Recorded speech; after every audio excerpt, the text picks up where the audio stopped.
Bonjour tout le monde, j'espère que vous allez bien. Alors aujourd'hui on va faire une vidéo comme un petit peu le concept de la vidéo qu'on a fait la dernière fois. C'est la vidéo de le vocabulaire de la cuisine. Aujourd'hui ça sera le vocabulaire de la salle de bain, bathroom vocab.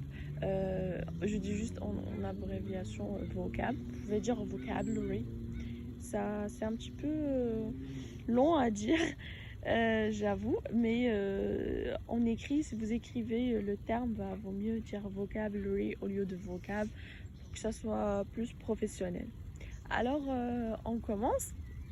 La première chose, ça sera pas en ordre, genre, ce sera pas coin par coin. Je me suis rappelé juste des trucs qu'il y a dans la salle de bain. J'ai essayé de les mettre. J'ai pas pris trop la peine pour mettre un ordre, mais oui, comme ça sera pas monotone et tout. Du coup, vous pouvez voir un peu de tout. Et s'il y a un truc que vous remarquez qui manque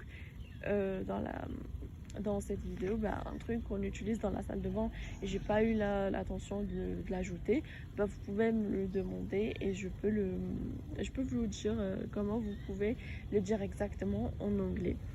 Alors, premièrement, on a handheld shower et c'est la douchette qu'on utilise. En fait, comme vous remarquez, il a un anneau.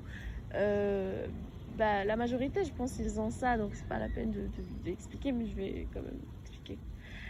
C'est là où on met des anneaux dans le mur de la salle de bain et on accroche la douchette comme ça. On peut soit la laisser comme ça, l'ajuster selon on est grand, petit, machin. Et si on peut la prendre par la main et l'utiliser pour être plus pratique, faire vite. Et là, ça s'appelle handheld shower, c'est la douchette. Le deuxième type, c'est rain shower. C'est là où c'est fixé dans le toit. On ne peut pas la prendre par la main. On peut juste ajuster le niveau de l'eau. Est-ce qu'on veut de l'eau genre beaucoup ou juste quelques gouttes. Ça dépend. On peut aussi ajuster la température. Mais on ne peut pas la prendre par la main. C'est pas manipulable par la main. Et en général, dans les salles de bain françaises, européennes en général, on ne trouve pas ce type de douche. Rain shower, on ne trouve pas trop. On trouve plus handheld shower. Et rain shower, ça représente un petit peu le concept de la pluie, puisque rain c'est pluie. Puisque quand on est au-dessous, c'est comme si on est dans la rue, on n'a pas de parapluie, il y a de la pluie au-dessus de nous. Du coup, ça tombe directement sur notre tête, notre corps, etc. Et là, on a temperature shower valve. Ça, c'est le robinet de changement de température pour la douche. Mais si vous parlez d'un autre robinet qui manipule la température, vous pouvez dire tout simplement temperature valve et vous enlevez shower parce que ça va pas concerner la salle de bain exactement, la douche exactement, mais ça va rester un robinet de changement de température. Du coup, vous pouvez enlever shower si le robinet il manipule la température de notre place à part la douche. Mais pour ce type de robinet, on garde toujours temperature valve. Et si c'est pour la douche, on dit temperature shower valve. Là, on est dans une baignoire, mais ça, on trouve généralement dans les salles de bain américaines. On trouve que ça, c'est séparé de la salle de bain normale. On trouve ça, c'est toujours dans la salle de bain des propriétaires de la maison. Ça, par exemple, moi, j'ai une maison, je vais mettre une baignoire avec tout ce que je veux dedans.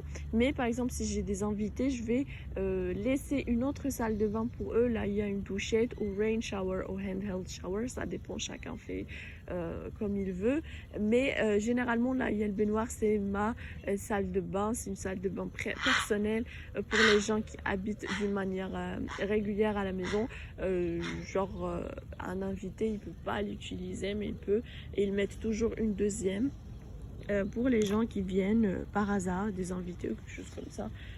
Qui veulent prendre une douche, ils ne vont pas utiliser celle-là. Il y a un autre concept qui s'appelle hot tub.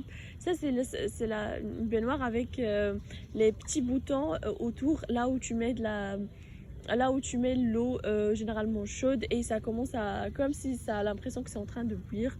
Mais c'est juste en train de tourner dans des sens différents. Et ça, généralement, j'entends toujours les gens dire ça s'appelle jacuzzi. Ça s'appelle pas jacuzzi parce que jacuzzi, c'est une marque. C'est comme dans la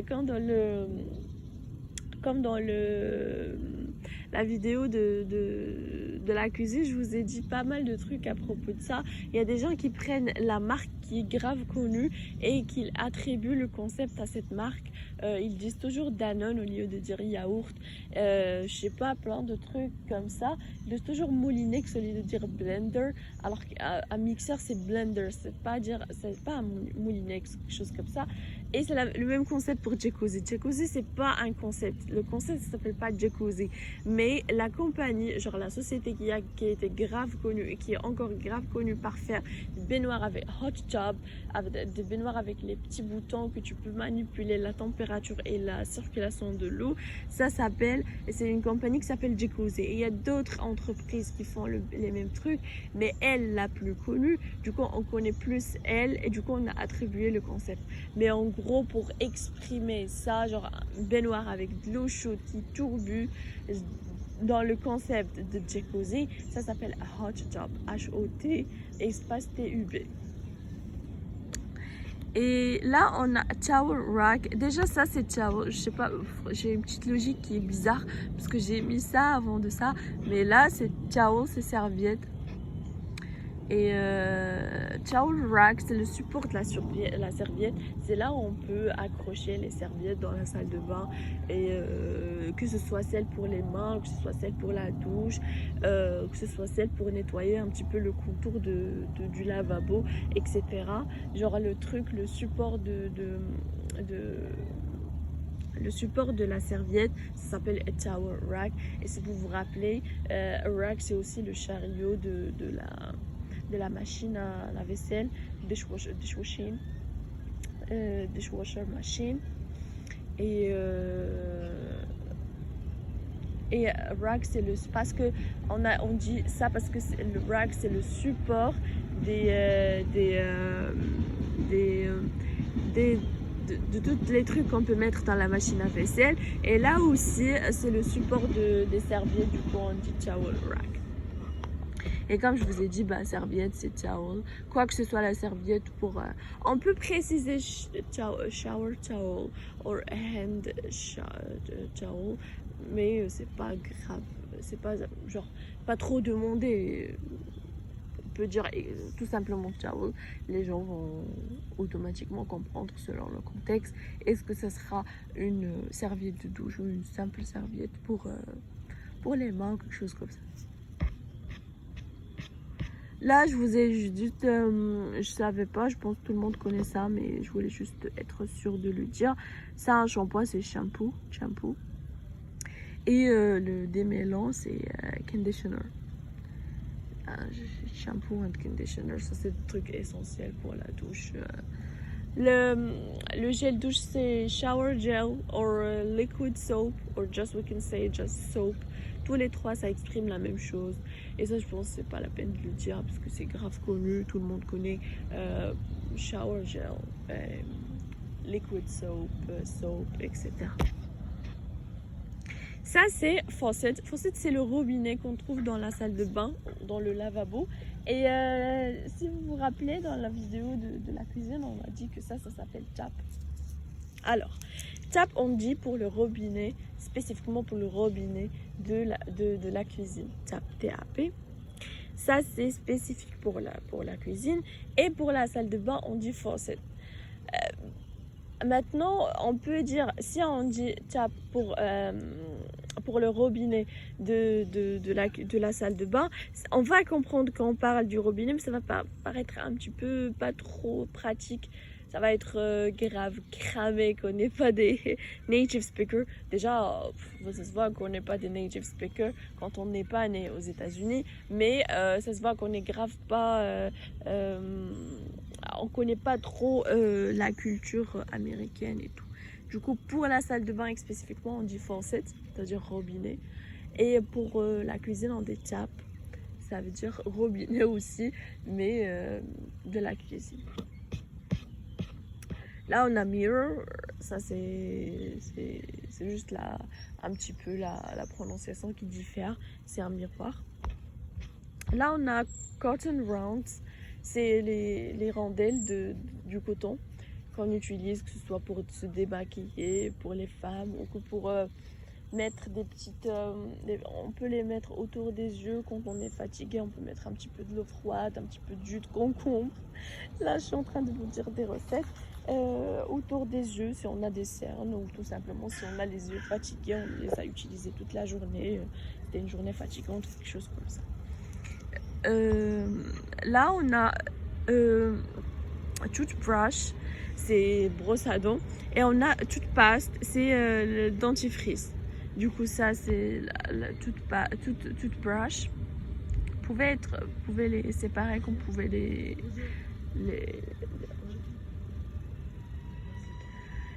et vous pouvez après comme je vous ai dit, vous pouvez dire toothbrush comme ça, ou vous pouvez dire juste vous pouvez les coller ensemble. Et comme je vous ai dit, toothpaste, c'est dentifrice.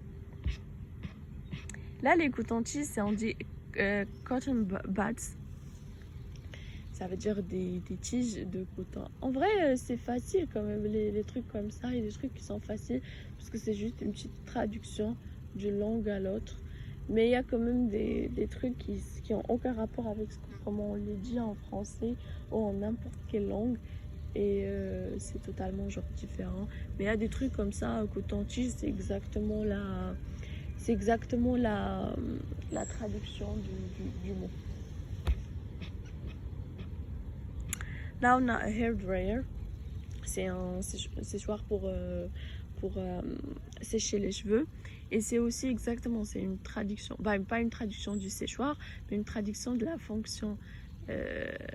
Séchoir, c'est pour sécher les cheveux. Et hair dryer, c'est un sécheur des cheveux. C'est un truc qui enlève l'eau des cheveux. Des fois, c'est un petit peu juste pratique. Il faut juste penser, même si on ne connaît pas le mot, faire la liaison entre soit son fonctionnement, soit comment on le dit en français. On peut trouver comment on le dit, tu vois. Là, on a razor, c'est rasoir. Que ce soit... Là, j'ai mis en rose juste parce que je suis une fille. Et mais ça peut être... ça se dit pour le rasoir pour les femmes et pour les hommes. C'est tout simplement un rasoir pour s'épiler. Ça n'a aucun rapport avec ce soit avec des femmes. Je me suis rendu compte maintenant quand je me suis en train de défiler les slides, les pages et tout. Et je me suis dit, mince, j'ai mis un truc rose. Mais après, je me suis dit, tant pis, je vais expliquer que c'est pas que pour les femmes, c'est pour les deux. Hommes et femmes, on dit razor, rasoir. Là, on a toilet, c'est les toilettes. C'est aussi encore juste une prononciation différente, c'est le même truc. Là, on a toilet brush. Brush, c'est brosse et toilette, c'est toilette. C'est une brosse de toilette pour nettoyer. On les laisse toujours à côté des toilettes au cas où. Là, c'est toilet plunger, c'est une ventouse. C'est quand on a les toilettes qui sont bouchées ou quelque chose comme ça, on peut l'utiliser pour les déboucher. Si c'est genre pas grave, après on peut utiliser un produit, quelque chose comme ça. Mais ça s'appelle toilet plunger. Là, c'est pas toujours on la trouve dans la salle de bain, mais c'est dans la majorité des cas on la trouve, surtout quand la salle de bain c'est une salle de bain de famille, genre pas une personne qui vit toute seule ou quelque chose comme ça. En général, une personne qui vit toute seule, il n'a pas ça. Il met les habits sales partout, dans la chambre, dans la maison. Bref, ça s'appelle laundry bag, c'est sac à linge. Et là aussi, c'est juste une traduction, parce que laundry, c'est linge, et sac, c'est bag. Du coup, laundry bag, l'ordre toujours qui change entre l'anglais et le français. Mais ça s'appelle le sac à linge. Et on a light switch, c'est le bouton poussoir. pour changer la lumière. En général, on a deux dans la salle de bain, celui qui contrôle les lampes à côté du miroir et celui qui contrôle les lampes à côté des toilettes ou à côté de la douche. Mais ça s'appelle la même chose, light switch. C'est un bouton poussoir qui change la lumière, soit pour éteindre, allumer. Et il y a aussi d'autres pour régler, pour contrôler le degré d'intensité de la lumière. Ça, c'est en général dans les chambres, pas dans les salles de bain, mais c'est fort probable que ça soit dans les salles de bain aussi. Et dernièrement, on a Air Vent, c'est le bouche d'aération. C'est une sorte de ventilateur qu'on trouve dans le toit ou dans le mur ou juste n'importe où dans la salle de bain. Dans la majorité des fois, on la trouve. Je pense que c'est même dans les critères d'hygiène de la salle de bain, c'est de la mettre. Comme ça absorbe à la fois l'air quand on prend la douche et quand il fait froid, on prend une douche qui est chaude. Et ça aide aussi s'il y a des odeurs qui sont un petit peu mauvaises, quelque chose comme ça, ça peut absorber l'odeur. Il y a encore d'autres où on peut mettre une sorte de produit, quelque chose comme ça. Ça peut jouer le rôle d'un diffuseur de parfum. Mais c'est pas toujours le cas, c'est en général toujours un truc qui absorbe seulement, et le diffuseur d'odeur, on le met séparément dans un petit appareil. Et du coup, c'était tout pour aujourd'hui. J'espère que ça vous a aidé à découvrir de nouveaux trucs qui sont autour de vous chaque jour dans la salle de bain. Et peut-être vous ne connaissez pas, soit vous ne connaissez pas du tout ce qu'ils veulent dire en anglais, ou vous connaissez une partie pas. J'espère que c'était bien pour vous. Je vous souhaite bon courage et bonne journée. Et à la prochaine vidéo. Au revoir.